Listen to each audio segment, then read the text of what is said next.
Sir Arthur Dane? The Sword of the Morning. Father said he was the best swordsman he ever saw.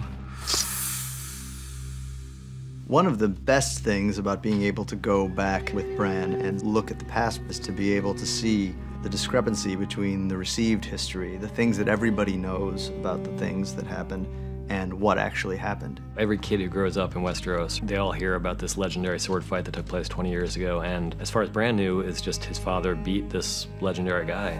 And now it begins. No. Now it ends. Honor is a kind of wished-for state amongst certain members of the society who want to be the best possible versions of themselves, and they want to live and die bravely and fighting, you know, with this according to a certain code. And certainly Ned embodied that better than anyone we've seen, I think, on the show. He's better than my father. Far better. My father beat him. Did he?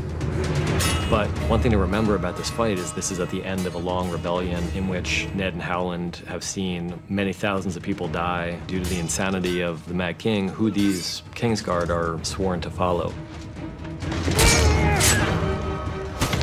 So honor was so important to Ned Stark that it was worth losing his own life for, but he was completely ready to let go of that honor and excellence to do something that he really felt was more important. It could make a very, very strong defense for Ned doing what he did, but it certainly does puncture the mythology of Ned Stark that's running through this world, especially after his death.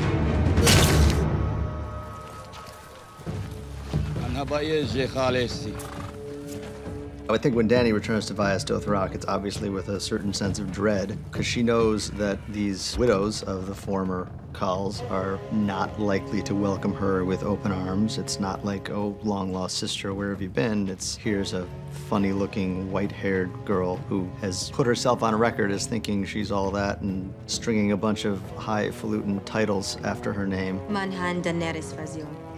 Ahagea Samvak. Khalisi Mereni Mamaja Vorsi.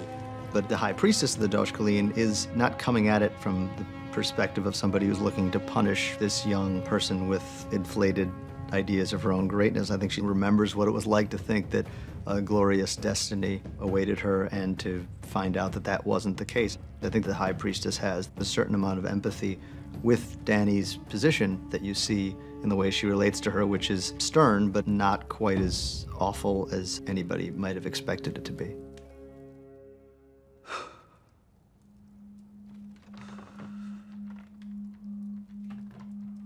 Jon coming back to life was something that the first version we wrote originally had more talking. And as we saw it on the page written out, we realized it was just too much dialogue. We decided to just give the kind of awe of that moment its due.